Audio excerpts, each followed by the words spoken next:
بسم اللہ الرحمن الرحیم۔ السلام علیکم ورحمۃ اللہ وبرکاتہ۔ نعیم جکڑ حاضر ہے۔ ناظرین، جس معاشرے میں ہم زندہ ہیں وہاں جھوٹ، دھوکہ دہی اور فریب روزمرہ کے ایسے معاملات ہیں جن کا ہمیں سامنا ہوتا ہے۔ ایک انگریزی فلاسفر تھامس بیکن ہے، وہ کہتا ہے کہ انسان سچ میں جھوٹ کو خوشی کے لیے مکس کرتا ہے۔ ایک مشہور رشین ناولسٹ جس کا نام لیو ٹالسٹائے ہے، وہ کہتا ہے کہ جھوٹ اور دھوکہ دہی اتنی بری چیز ہیں، ان سے کوئی بھی چیز بری نہیں ہے۔ نبی کریم صلی اللہ علیہ وسلم کا ارشاد گرامی ہے کہ کسی جھوٹے انسان کے لیے اتنا ہی اس کے جھوٹا ہونے کے لیے کافی ہے کہ وہ سنی سنائی باتیں یہاں سے وہاں، ادھر سے ادھر کرتا ہے۔ تحقیق کے مطابق 60% لوگ دنیا میں ایسے ہیں جو 10 منٹ میں جھوٹ بولے بغیر نہیں رہ سکتے، اور 53% دنیا میں انسان ایسے ہیں جو شاید لوگوں کے جھوٹ کو بھانپ لیتے ہیں۔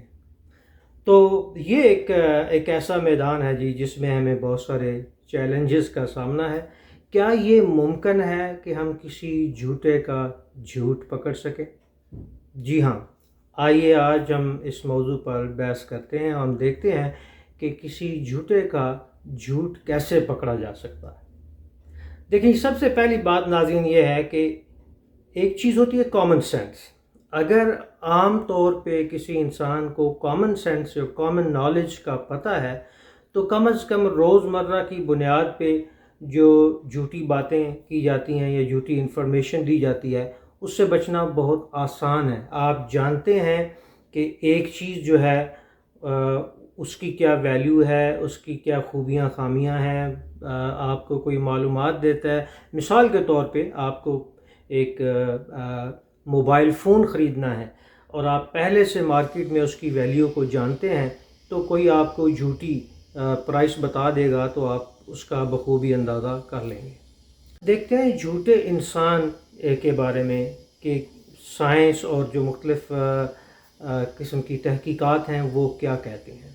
زمانہ قدیم سے کہا جاتا ہے کہ جھوٹا انسان جو ہے وہ کسی کی آنکھ سے آنکھ ملا کر بات نہیں کر سکتا، لیکن آج انسان اتنا مکار ہو گیا ہے کہ لوگ انسان کی آنکھ سے آنکھ ملا کر بھی جھوٹ بولتے ہیں۔ عموماً عام طور پہ جو جھوٹا انسان ہے اس کے بارے میں کہا جاتا ہے کہ جب وہ کسی سے بات کرتا ہے تو وہ آنکھیں جھپک رہا ہوتا ہے یا وہ ڈائریکٹ آئی کانٹیکٹ نہیں کرتا۔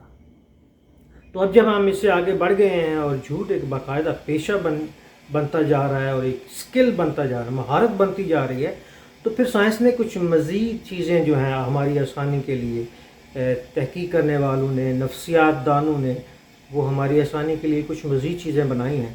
وہ کہتے ہیں کہ آپ اگر باریک بینی سے کسی جھوٹے انسان کا مشاہدہ کریں، مثال کے طور پہ فیس ایکسپریشنز اس کے دیکھیں، چہرے کے تاثرات جب وہ جھوٹ بول رہا ہے۔ یہاں پہ ایک کینیڈین یونیورسٹی ہے، حال ہی میں انہوں نے تحقیق کی ہے کہ چہرے کے بہت سارے تاثرات ایسے ہوتے ہیں کہ بندہ جتنا بھی مکار ہو، جتنا بھی ہوشیار ہو، جھوٹ بولتے ہوئے انہیں نہیں بدل سکتا۔ یعنی جو آپ مسلز ہوتے ہیں چہرے کے چندے، جیسے آپ وہ اس کو کنٹرول نہیں کر سکتا۔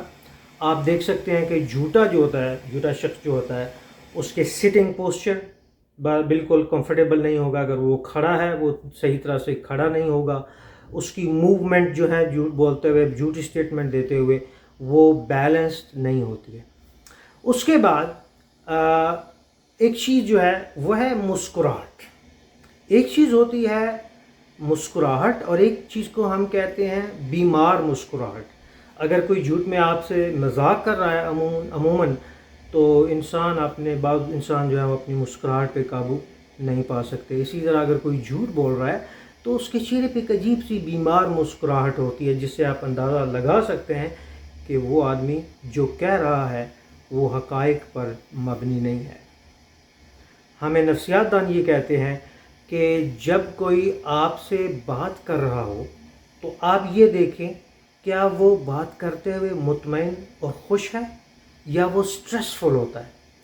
جب انسان سچ بولتا ہے نا تو اس کو پھر وہ بول کر بھول جاتا ہے۔ انسان سچ بول کر بھول جاتا ہے کیونکہ اس کا بوجھ جو ہے سر سے اتر جاتا ہے. لیکن جھوٹ بولنے والا جو ہے وہ اپنے جھوٹ کو بھول نہیں سکتا کیونکہ اسے علم ہوتا ہے کہ وہ جھوٹ بول رہا ہے اور اسے پھر اس کی مزید اس کے لیے دلیلیں دینا پڑتی ہیں اور پھر جھوٹ در جھوٹ کا سلسلہ شروع ہو جاتا ہے. دیکھیے جھوٹ بولنے والے کے الفاظ کا چناؤ بھی جو ہے اس پر بھی اگر آپ غور کریں تو آپ اس کا جھوٹ پکڑ سکتے ہیں. مثال کے طور پہ جب جھوٹ بولنے والا جھوٹ بول رہا ہوتا ہے تو وہ زیادہ تر میں کا لفظ ذمہ داری کے سلسلے میں نہیں بولتا، یعنی وہ اپنی سٹیٹمنٹ کی ذمہ داری خود نہیں لے رہا ہوتا، اس پر مضبوطی سے کھڑا نہیں ہوتا، وہ کسی اور پر ڈال رہا ہوتا ہے. اور آپ دیکھیں گے کہ وہ نیگیٹو ورڈز یوز کرے گا، منفی الفاظ اور ایکسپریشنز اس میں یوز کرے گا، گالیاں بھی استعمال کرے گا، الزامات بھی لگائے گا اور مفروضے قائم کرے گا کسی کے بارے میں. اگر کوئی ایسا کر رہا ہو تو اس کی سٹیٹمنٹ کو آپ غور سے دیکھیے گا ضرور کہ کہیں وہ جھوٹی نہ ہو. اسی طرح جب جو جھوٹا جو ہے وہ لکھ رہا ہوتا ہے جب، تو اس کے الفاظ کے چناؤ سے ہم اندازہ لگا لیتے ہیں کہ اگر وہ جھوٹ لکھ رہا ہے، جیسے ہمارے ہاں صحافی لوگ ہیں جو بہت ساری ایسی جرنلزم چل رہی ہے اور بہت ساری ایسی اشاعتیں ہو رہی ہیں کہ جو لوگ ہیں یہ جھوٹ پر صرف اپنا مال بیچنے کے لیے، آپ دیکھتے ہیں کہ یوٹیوب کے اوپر بہت سارے جھوٹ چلتے ہیں. آپ دیکھیں گے کہ کوئی ایسی ویڈیو آ جائے گی، بے شمار ایسی ویڈیو اپلوڈ کی جاتی ہیں جس پہ کہا جاتا ہے جی یہ ہو گیا اور انقلاب آ گیا اور یہ خبروں والی اور اس طرح کی، اور اندر دیکھیں اس خبر کے اندر کچھ نہیں ہوتا. ایک اور بات جو ہے آپ دیکھیں کہ جب جھوٹا آدمی بولتا ہے یا جھوٹ لکھتا ہے تو چند الفاظ اس کے بہت غور کرنے والے ہوتے ہیں. جب وہ استعمال کرتا ہے لیکن، سوائے، نہیں، بجائے یا پھر بالکل، شاید، یہ وہ الفاظ ہیں جو تحقیق دانوں کے مطابق ایسے ہیں اگر ان الفاظ کے استعمال کو جو اس نے لکھا ہے یا بولا ہے غور سے دیکھا جائے تو ہم سمجھ سکتے ہیں کہ جھوٹ بولنے والا جو ہے وہ جھوٹ بول رہا ہے اور کس قدر جھوٹ بول رہا ہے. ناظرین اکرام، شیخ سعدی ایک حکایت بیان کرتے ہیں کہ کسی بادشاہ کے دربار میں ایک آدمی آیا اور اس نے کہا جی میں حج کر کے آیا ہوں اور میرا تعلق حضرت علی کرم اللہ وجہ تعالیٰ کے خاندانی سید خاندان سے ہے اور میں یہ کچھ تحائف آپ کے لیے لے کے آیا ہوں. بادشاہ نے اسے بہت سارے انعام و اکرام کے ساتھ نوازا. اتفاقاً اسی دوران ایک اور آدمی آ گیا جو اسے جانتا تھا کہ یہ عیسائی اور جھوٹا ہے.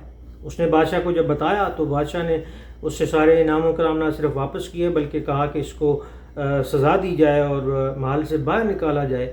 تو اس آدمی نے پھر بادشاہ سے کہا کہ مجھے صرف ایک دفعہ موقع دیجیے، میں ایک ایسا سچ بولنے والا ہوں جس پر کوئی اعتراض نہیں کرے گا. تو بادشاہ نے کہا جی بتائیں وہ کیا سچ ہے. اس نے کہا سچ یہ ہے کہ ہم سب زندگی میں جھوٹ بولتے ہیں اور بہت دفعہ ہم اپنے فائدے کے لیے جھوٹ بولتے ہیں.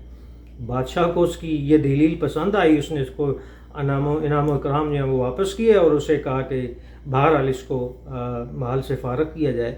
تو شیخ سعدی نے دراصل اس حکایت کے اندر یہ بات بتانے کی کوشش کی ہے کہ معاشرے میں جب جھوٹ سرایت کر جاتا ہے تو پھر لا محالہ ہمیں اسے سچ سمجھ کر ماننا پڑتا ہے. ناظرین کرام، جھوٹ ایک ایسی معاشرتی لعنت ہے جس سے انسان نہ صرف اپنے وقار کا سودا کرتا ہے بلکہ معاشرے کی اخلاقی جو گراوٹ ہے وہ اس قدر ہو جاتی ہے کہ معاشرہ بے اعتمادی کا گڑھ بن جاتا ہے. آئیے ہم سب مل کر جھوٹ کی لعنت کا تدارک کریں. علیکم السلام ورحمۃ اللہ وبرکاتہ. پاکستان زندہ باد.